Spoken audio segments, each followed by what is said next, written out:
Welcome to BIV Today, the daily podcast from the newsroom of business in Vancouver. I'm Kirk LaPointe, publisher and editor-in-chief. My guest today is an acclaimed author, geopolitical strategist, all-round big thinker on our future. Peter Zeihan has written 3 prominent books on global affairs, with a 4th on the way in May. He's going to be the featured speaker at this year's CFA Society Vancouver annual dinner, this year consumed virtually on January 27th. For a bit of a sampler at the edges of that conversation, he is joining me now. Good to see you. Great to be here. Well, in the vast realm of geopolitics that you examine, tell me a little bit. What's keeping you up at night worrying? Well, there's no shortage of things that are breaking down right now. The world that we've become used to in the last 50 to 70 years is going away in the first half of this decade. The 2 big trends: deglobalization. So any sort of global supply chain or global import that is necessary to maintain whatever it is you care about is going to change, and countries and companies that can be on the front end of that can profit, and everyone else is kind of screwed. The second big piece is depopulation. We're still hearing stories about 10 billion people and overpopulation, how we're going to feed everybody, but that's just not in the cards.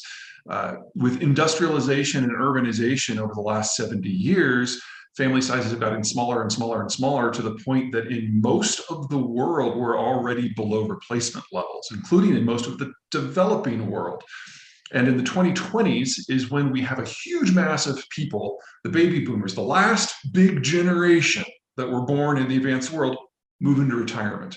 And they have fewer children, and then they have fewer children. And so we are actually looking at a population bomb this decade. And since everything we know about economics is based on the pie getting a little bit bigger every year, we don't even have an economic theory of how to wrestle with that. Yeah, I mean, the Pope is even chiding people for having pets instead of children. Exactly. Have kids, not pets. That's right. But so what are people worrying about, but maybe shouldn't be worrying about right now?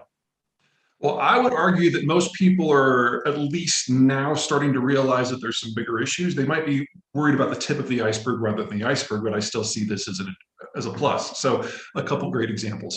What is going on in Kazakhstan and Ukraine right now? We've got 2 post-Soviet republics that are trying to figure out what it means to be a post-Soviet republic.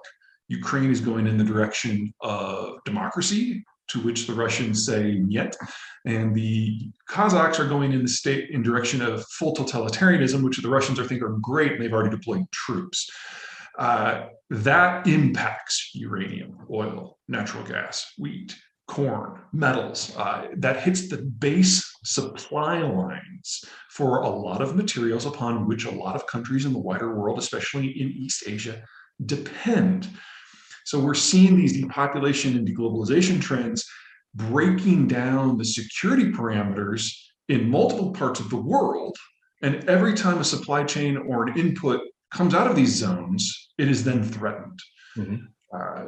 China, Taiwan is another good example. 3/4 of the world's manufacturing supply chain steps are involved in the East Asian rim, completely transported by water. You get a naval war over there, it ends. So then, how does the pandemic fit into this? And It sped everything up. What are the lessons of the interconnectedness that the pandemic's teaching us? Not friendly lessons.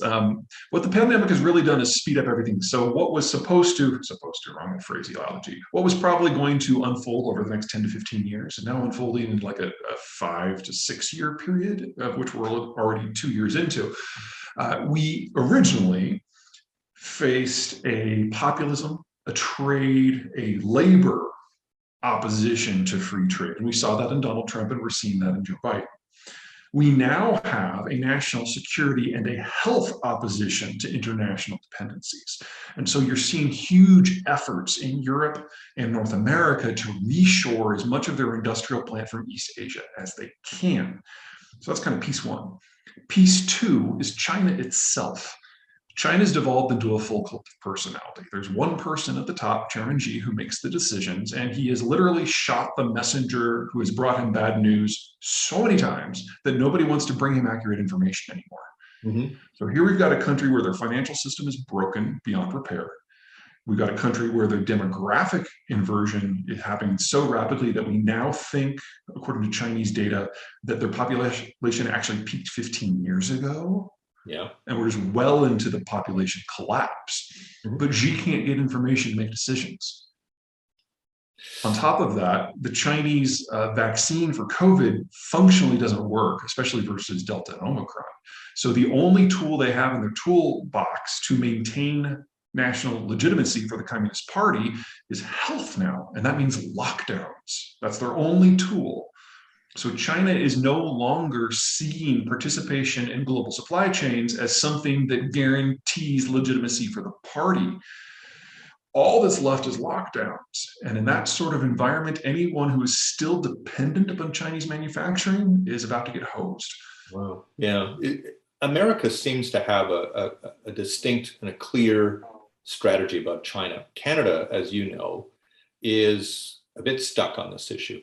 Doesn't really understand what might be the wisest course of engagement with China, given our status in the world, given that we're not even really a middle power much anymore. What do you think is the wisest course?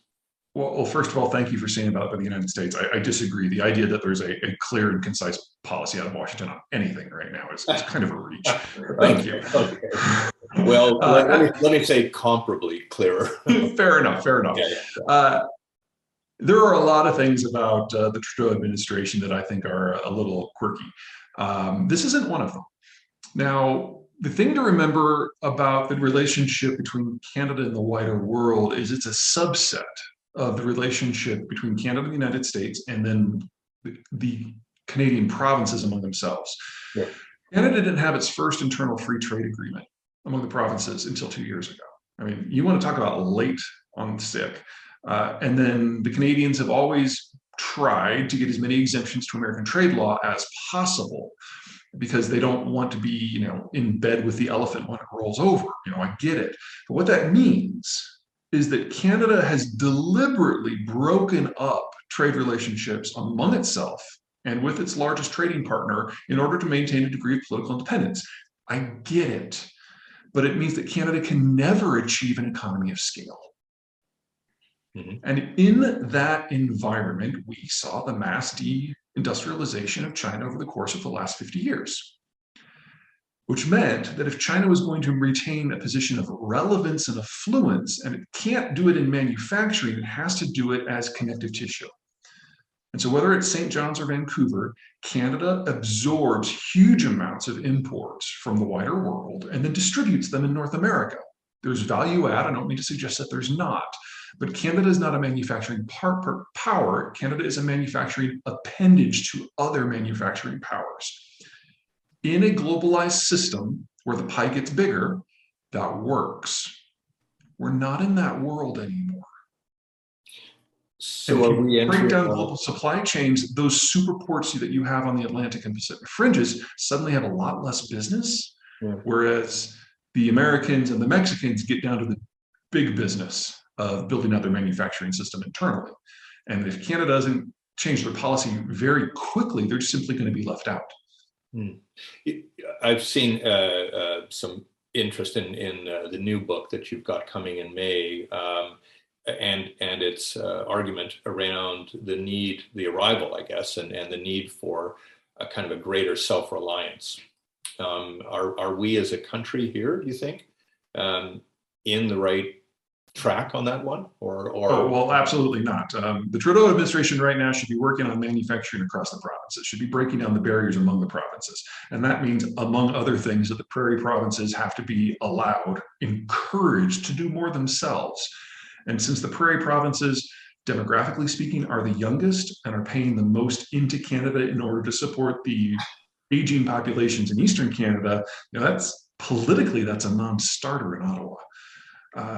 You also would need to finally, hopefully permanently, break down the barriers between Ontario and Quebec. And as we all know, that is like the story of Canada going back to the beginning. It is easier for the individual provinces of Canada to integrate with the United States, but that still requires a change in policy out of Ottawa. And right now, there seems to be this desperation in Ottawa to hang on to the structures that they have fought for 60 years to build. I get it. The sunk costs are huge. And successfully adapting to these changes means giving up what historically has made Canada special. It's the age-old question of politics versus economics. This is not an easy discussion to have. Yeah, but to this point, Canada hasn't started the discussion. That's a problem. But hasn't the pandemic at least warned us again about our systems? When you take a look at the way in which treatment and restrictions and advice even has been imparted across a country. I mean, you can see it in the United States, obviously, between the federal and the state systems. In Canada, you can see it at a federal and a provincial level. Are we learning nothing from the pandemic that would help us? The problem with judging favorably or harshly from that criteria is that this was a novel device, a novel virus. I mean, it's in the name, novel coronavirus. It's evolved meaningfully 5 times. Mm. And our vaccine picture has changed as time has eroded. Our treatment methods have changed, and we're now realizing that it's going to be with us forever. Every time you have a shift in the facts, the goalposts move. So I have a hard time condemning anyone for doing too little or too much. In the case of Canada, I think your response was better than ours. That is not a high bar. But we are going to be drawing lessons from this for decades, because if you think this is the last bug that we're ever going to have to deal with, I'm sorry, but history's got some surprises for you. Yeah. The other lesson that appears to be there is that we are now, I think, beginning to appreciate the global nature of our systems, not just supply chains, but our health, our very health, and the notion that no one is really safe until everyone's really safe. But again, is there a permanent impact that COVID is having on systems that really speak to issues of inequity, or in resource development, or in even the approaches that we're taking to climate change? I know that that's a big topic, vaccine inequality, but let's take a step back and look what's working here. The Chinese vaccine is a dead letter. And so it doesn't matter if there's 2 billion doses of it out there. Most of the countries that have used it because they could get it earlier or because it was cheaper have now regretted it and have moved over to the mRNA formulas, which are proving much more successful. But the mRNA formulas have 2 big setbacks. First of all, they have to be frozen. That makes it very difficult to distribute it to most of the world. So the idea that some parts of the world that have a cold chain system in place are going to be able to get it first, I mean, that's just logistics. And then second, it was a new technology. When we had the breakthrough, we didn't have manufacturing capacity for it. That's why it took so long for these vaccines to get to Canada in the first place, much less the rest of the world. We're building out that manufacturing capacity as fast as is humanly possible. The companies have basically been given a blank check to build it out whenever and wherever they can. And by the end of this calendar year, 2022, we should have been able to get doses into everybody who wants one. That has always been the fastest that it could happen. So is that unequal? Okay, fine. But you're not going to distribute this stuff in Congo when there's not a freezer in the town. You have to build that first, and to do all of that in 2 years, I find to be a monumental achievement. Yeah. In your 2014 book, you foresaw American disengagement from the world. Donald Trump certainly wanted to do a lot of that. How has your view evolved, do you think, now that you've come through the Trump presidency? Not the impact of Trump and Trumpism yet, for sure. There's still a lot more to come there. But how have your views evolved on America's place in the world? Well, I'd argue, first of all, I just need to underline that this is not a Trump phenomenon, and this is not an American conservative phenomenon. This is an American phenomenon. Joe Biden is actually more anti-trade than Donald Trump ever was. Yeah. The big difference in the policy between the two is that Biden is actually building out the institutions that are necessary to deglobalize America, whereas Trump just tweeted about it. So we're actually seeing an accelerating of that trend. The big thing that has shifted from my point of view is back in 2014, I thought the United States was going to anticipate some of the changes that are coming and kind of build a short list, a friends and family list, if you will, of countries where the work that the United States needed to do to keep them on board was low and the benefits would be high. That hasn't happened. We're now at a point where at current rates of disengagement, the US is going to have exactly 4 allies 5 years from now. Who will they be? The United Kingdom, Japan, Australia, and Singapore. Not us. Not us. I'm sorry, don't take this the wrong way, but Canada doesn't have a functional military right now. Okay, fine. Until that's rebuilt, there's not a conversation to have. Political ally, friend, absolutely. Family, not a strategic ally, though. Right. Well, then, in a way, do you worry? A lot's being written in a hurry about this one, especially as we're coming through the anniversary of the Capitol riot. Are you worried about the institution of democracy in America? The institution itself, not so much. I mean, I certainly have more concerns than I had a year and a day ago. I'm not going to dodge that. But the United States has been through this before. Unlike Canada, where your electoral system encourages the emergences of multiple parties. The US first passed the post system in single member districts, encourage us to 2 big tent parties.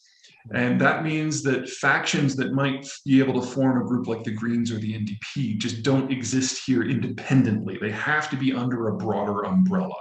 And whenever you've got factions that make up the political parties, the factions rise and fall in levels of power over time.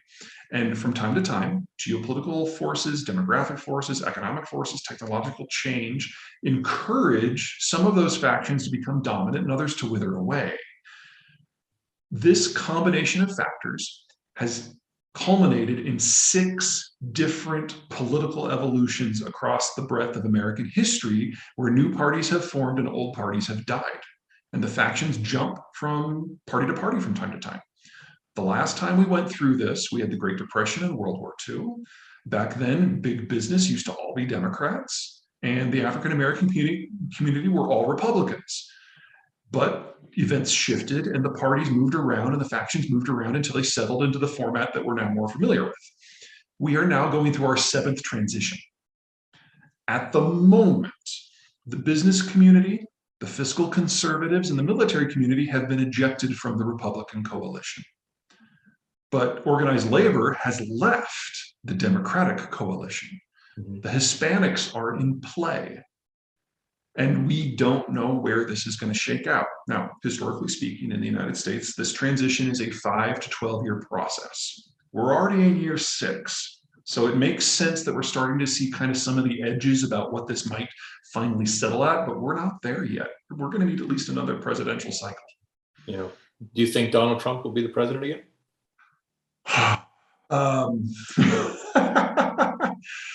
No, I do not. Obviously, people to the left of center of the United States would never vote for him. But while there are a lot of people who still define themselves as, let me phrase this differently. The percentage of Republicans who think that Donald Trump is great and who think that January 6th was not his fault has gone up. But that's because the number of Republicans has gone down. Remember, the business community, the national security community, the fiscal conservatives, what I like to call the adults in the room, or the math crowd, they're no longer part of the Republican institution. And so if we had an election today, they would either not vote or they would vote against Donald Trump. So the American center is pretty clear on what happened on January 6th. It's an increasingly diehard group of people who follow Trump who think something different. And they're getting all the news and they answer all the surveys, and that's why we're talking about this. But if it came down to a center-left candidate versus Donald Trump second time around, I'm pretty sure that the center-left would carry it. Now, we'll do that in an American style, and it will be as loud and roundabout as we possibly can make it, because that's just how we do things. But that's probably how it would shake out. Oh, nice. A self-interested question around my own age and stage, for instance. The Economist recently noted that Japan is one of the clearest strategies to deal with an aging demography. Absolutely. But who's failing in this regard, and what are the consequences? The first thing you have to take into account when your country approaches mass retirement, which I must add Canada will this decade, is you have to get used to the idea that 0% growth is a positive. Japan has internalized that. They will never be more than they are now, but they've figured out a way to manage it. They've outsourced their industry to countries with better demographies like the United States and Mexico. They bring the profits back home to help sustain their system. They've realized that with a demographic structure like that, they cannot pursue an independent security policy. That is why Japan was the first country to agree to Donald Trump's terms to pay the United States to remain strategically involved. There are certain choices you have to make. Now, this is the Japanese strategy. Maybe other countries, maybe Canada can find a different one. The fact that Canada is in NAFTA is a huge first step, because it means that Canada can access the positive demographic trends in both the United States and Mexico in a way no other country on earth can. These are good things, but you cannot count on everything just continuing. And in my opinion, that is the biggest failure of imagination in Ottawa right now. You mean the failure to acknowledge that we may be experiencing 0% growth and have to be content with it? Right, and that might be as good as it gets. And the people who are running the current government, I mean, let's put Trudeau aside. We all know he's a figurehead. The people who are running the government in Ottawa right now, I don't think they're dumb. I mean, if you look at Deputy PM Freeland, I mean, her first day on the job, Trump becomes president. You want to talk about being handed a rule book that suddenly is no longer relevant. I think all things considered, this crew has done a pretty good job, but it's been damage control the whole time. There hasn't been a lot of forethought into what comes next. It doesn't seem like perhaps a generation or so ago that Canada has its eyes on the wider world in the same way. No, and that's because the world has changed, not because Canada has changed. The rules of the game by which all Canadian politicians have been playing since the 1960s are just no longer relevant. And because Canada is in a different hemisphere from most of the tumult, it's easy to say that this too shall pass. It's not going to. Peter, I want to conclude the conversation with a question that's more about the individual. I mean, we talked about systems and countries and the pandemic and things that are, that are geopolitically at a global level. But what's an individual to do now? What's the best survival strategy for each of us? Well, I don't think Canada is going to die, if that's your question. I think if there was going to be a breakup of the Federation, that would have happened already. But in an environment where the global norms are collapsing and we're not going to see change anytime soon, you got to stick with what works and stick with what is close at hand. If you're talking about from the CFA's point of view, I mean, it's like you're attached to the United States. This is broadly a good thing. It's noisy, it's uncomfortable, but it's, from an economic point of view, it's stable and will be growing for decades to come. The question is whether or not you are exposed to international trends that you can't influence and that are nosediving. And insulating yourself from that, I think, is the single biggest challenge for Canada as a whole, for the provinces individually, and for each individual business person in Canada looking into this new age. What's the method of insulation? You got to connect yourself to what works. Mexico is likely to be one of the fastest growing economies in the world for the next 40 years. And they're part of the American system as well. Linking into that in any possible way. Interesting strategy. Well, look forward to your talk on the 27th. And I really thank you for the talk today. It's been really great talking to you, Peter. Likewise, and it's going to be a fun time. Peter Zeihan has been my guest. I'm Kirk LaPointe, publisher and editor-in-chief of Business in Vancouver. Thanks a lot for watching.